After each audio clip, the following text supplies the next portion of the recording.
Hello,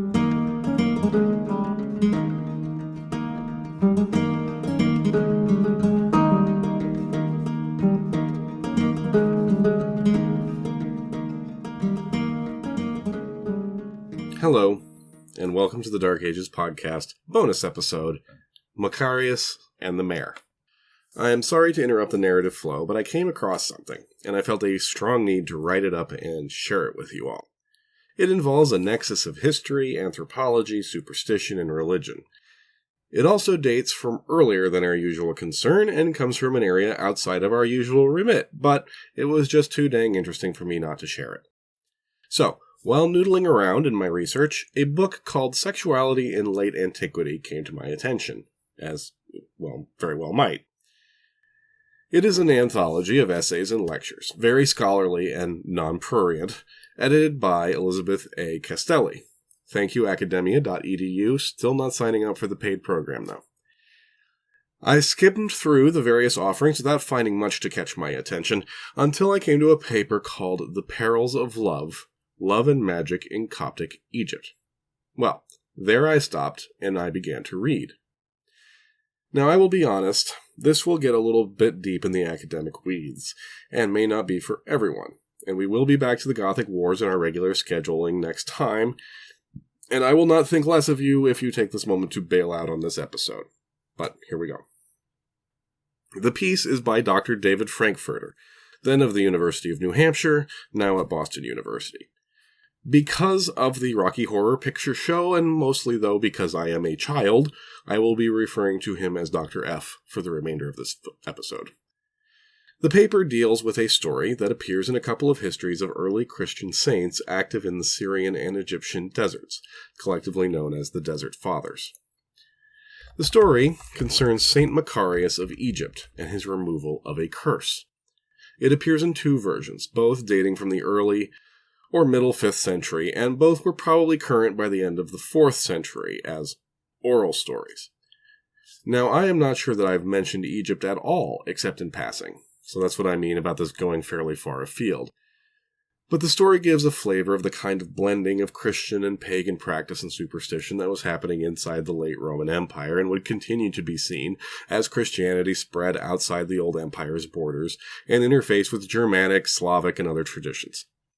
As might be expected, we are going to touch on sex magic in the course of this, which is just what it likes, and while none of the language is what you would call explicit per se, we're still going to be talking about human sexuality, and if that's something you wouldn't rather not hear, then here's your second chance to bail. I'll start by talking a little bit about Macarius, relate the story, and then we can talk about what it all means. I'm obviously going to be drawing very heavily on the original paper by David Frankfurter. I have a book or two on magic and folk beliefs on my shelves back here, but I haven't gotten to them just yet. Maybe this will provide the impetus for more investigation. To start with, Saint Macarius was a Coptic Christian, which in this case just means that he was an Egyptian Christian who spoke Coptic, the latest development of the ancient Egyptian language. Coptic was heavily influenced by Greek, thanks to the Ptolemaic dynasty, and was written in a modified Greek script. He was born sometime around 300, and tradition has it that as a youth he was sometimes a cowherd and sometimes a smuggler. While still a young man, he felt a strong pull towards solitude, to which I can personally relate. And after a brief attempt at a conventional life, gave away all of his possessions to the poor and set out into the desert. There he met an old man to be his teacher, and learned from him the practice of prayer and fasting, spiritual discipline, and basket weaving, 'cause idle hands, I guess. As is common in a lot of these stories, you may remember St. Severinus way back in Season 1 and out of any logical order. Many heard of Macarius' wisdom and holiness and sought him out, either as a teacher or to seek his blessing. These crowds were not conducive to the vibe that Macarius was going for, and to avoid the temptations of vanity and irritation, he withdrew ever further into the Nitrian desert on the western edge of the Nile Delta. While out there, he met St. Anthony, and by age 40 he was in charge of a community of monks, all of whom spent most of their time alone, and would remain with them for the rest of his life. Tradition has it that Macarius lived to 91 years old, pretty extraordinary for the time. His relics took a detour to his home village of Shabshir until they were returned to his monastery by the Patriarch of Alexandria in the 12th century. He remains there to this day, or his bones do, at the monastery of St. Macarius the Great in Wadi el-Natrun, about 60 miles from Cairo. All saints have miracle stories attached to them, and Macarius is no exception. The one I want to talk about focuses specifically on the saint's role as a curse breaker. As I mentioned, it appears in two versions. One is in a work called the Lausaic History by Palladius of Galatia, completed in 419 or 420. The other is in the History of Egyptian Monasteries by an unknown author, which, in spite of its name, is not a history, but more like a travelogue of various holy sites of Egypt. Its date is uncertain, but probably about a generation older than the Palladius work, so around the turn of the 5th century. The story, as reported by Palladius, goes as follows. A young man returned to his home after a long day in the fields. Inside, he is astonished to see a mare lying on his apparently very sturdy bed. He instantly understood that this animal was his young wife, transformed by some evil magic.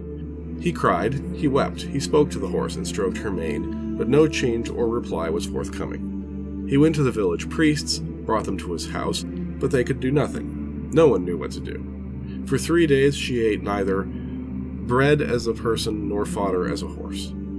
Finally, the husband went out into the desert and appealed to Macarius for aid.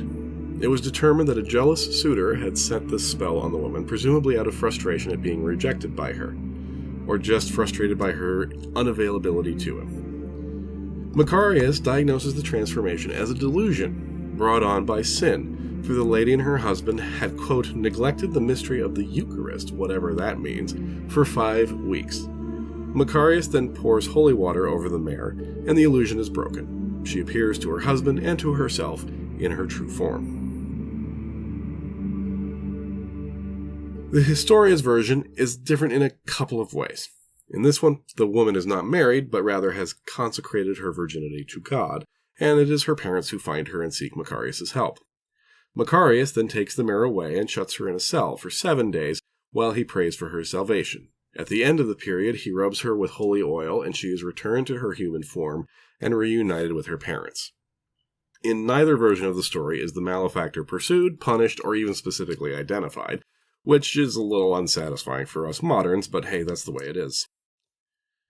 So, what are we to make of all of this? First, though the malefactor is never confronted, there's never any question that he is a spurned or frustrated suitor. Second, it's taken as read that the person seeking to possess the young woman and the person who cast the spell are not the same individual. Wizards and sorcerers were contractors with a skill available for hire.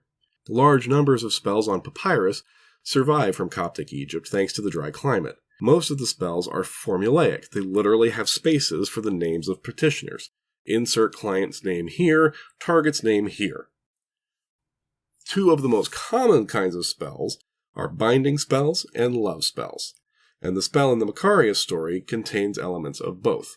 Magical systems are a reflection of the societies in which they're invented.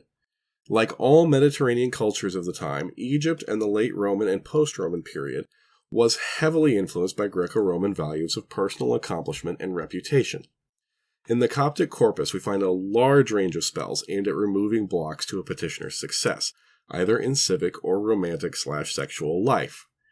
Frustration seems to be the driving force of many of these charms. Make her love me, more commonly, make her want me. Bind my rival so that I will succeed. Take that thing that he has and give it to me. The drive for success led some into some unconventional paths. So what does this have to do with horses? How would turning a woman into a horse benefit someone with such a mindset? My first thought was that there must be some kind of if I can't have it, then no one can kind of thing happening. But sorcerers didn't work for free, and that's seems like a lot of risk and expense for such a petty goal. Dr. F has, unsurprisingly, a more nuanced interpretation. The spell belongs to that category of binding spells, and in the case of the horsewoman, the driving impulse is to bind and remove the block that stands between the petitioner and his target. The spell is intended to force the husband to reject his wife, or parents reject their daughter, thus removing her from the web of social constraint that binds her to her current life. It is implied that once the woman has been removed from the status quo, she will be forced to seek out the suitor and have her condition reversed. Now, that seems a long way around the barn, and indeed this specific spell seems like a confused blending of binding spell and love spell.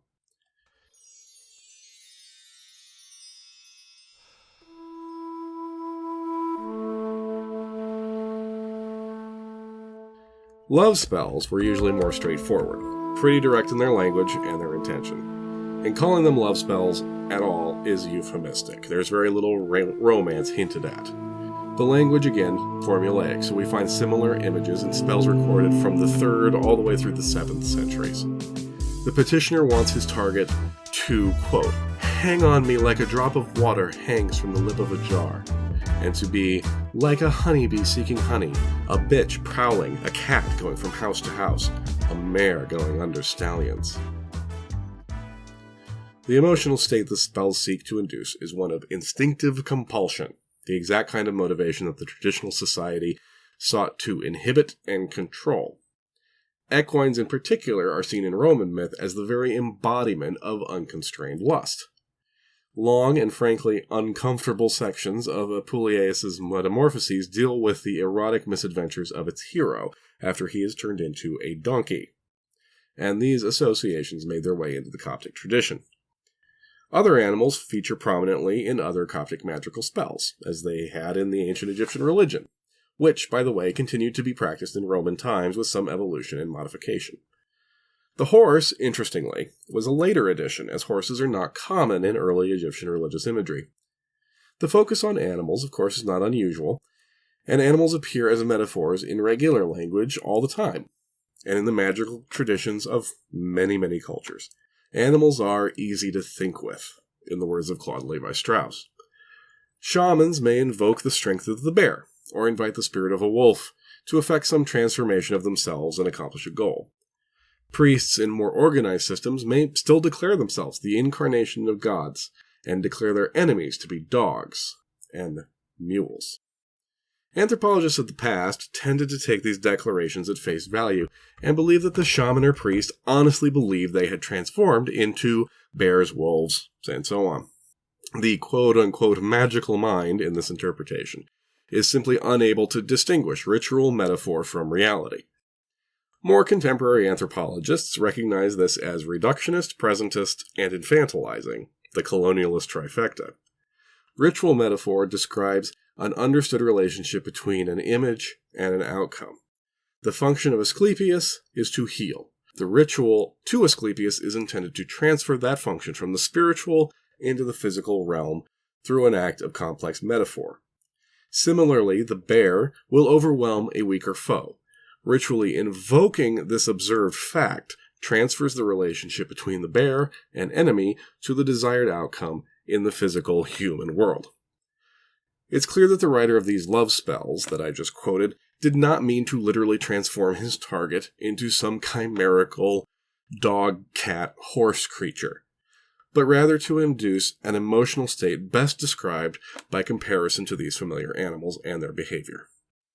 Palladius' version, where Macarius explains that the horse is only a shared delusion, hints at this more sophisticated understanding of magical practice. But we cannot leave out the question of popular belief. Priests and sorcerers may have understood the subtle relationship between their rituals and reality, but villagers and peasants, who may never have seen the rituals in person and only heard about them second or third or fourth hand, could very easily believe in the physical reality of transformation magic. In the absence of better understanding, all kinds of terrifying things might be possible and needed to be defended against. The wisdom of Macarius in both versions of the legend is unsurprising. The monk's saintly nature is the whole point of the story. Monks in general were seen as the natural breakers of curses and spells. We'll talk about monasticism more generally in a future episode, but for now it's enough to point out that many of them were, ironically, public figures. I say ironically since detachment from the mundane world was kind of the whole point of becoming a monk. Nevertheless, over and over again in the lives of saints, from Severinus to Simon the Stylite, we see these men attracting large crowds of supplicants, seeking wisdom, healing, or just the reflection of God's grace. The purpose of the monk was to oppose Satan in his every possible guise, and in a world where machinations of a sorcerer were just as real as biological disease, and often the same thing, in fact, it is not surprising that remedies would be sought from these committed enemies of evil. The surprise does emerge when we consider the sources of the spells. The tradition of curses and magic stretched back to pagan tradition, of course, but the enemies of the monks in these stories are almost never referred to as Hellenic or other traditional priests. Not in the East, anyway. Nor do their workings closely resemble any established temple rituals.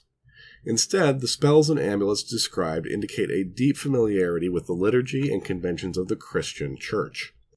Some amulets are simply lines of scripture copied out and placed in a container of some kind. Appeals are made to angels and God for intervention. The connection continues on into the later eras of esotericism. I, personally, was deeply disappointed back in high school when I came across a copy of A.E. Waite's Book of Ceremonial Magic and discovered that magic turns out to just be religion with extra steps. Looking at the anti-magical workings of the monk, the incantations, the prayers, the holy oils, it becomes difficult to discern a difference from the magical workings of the malevolent sorcerer. Some monks are explicitly indicated to have worked as sorcerers. Among the Coptic corpus, we find a curse laid by one Father Victor, a protective amulet that declares that it was sealed by Father Anub in oil. Magical manuals can be found in the inventories of monastic libraries and were consulted by the residents therein. In many places in the late Roman and post-Roman world, the sorcerer and the monk, the pharmakos and the klerikos, to use the Greek, were one and the same. That makes sense when we think about it, though. If all of these curses being broken by the good fathers were the work of pagan priests, then that would ascribe some efficacy to the pagan gods. We haven't yet quite reached the point where the Christian Church could confidently declare that all of the old gods were devils and had deceived mankind. That would come later. The pagan gods of the empire were still too fresh in everyone's mind, still had too much respect, still were associated with learning and civilization. So all magical power had to come from the Christian divine source, as twisted as its application may have been. What had been laid by the magician could be removed by the monk, but both were only possible with the permission of God. The story of Macarius and the Mare speaks to the fluidity of popular religious belief. Beyond or beneath the ongoing debates about the nature of Christ and the Trinity and the careful scholarly glosses of the Scripture, there was a deeper, more earthy spirituality that worked in the lives of the vast majority of people. In the lives of the illiterate masses, magicians, demons, half-remembered pagan rituals, and ancestral traditions were real and active forces in the world, and all under the rule of God. Thank you all for putting up with this little bit of self-indulgence, if you did. Next time we'll be back to the Gothic Wars as Belisarius considers his next moves after his successful defense of Rome. Until then, check under your bed for curse tablets, and take care.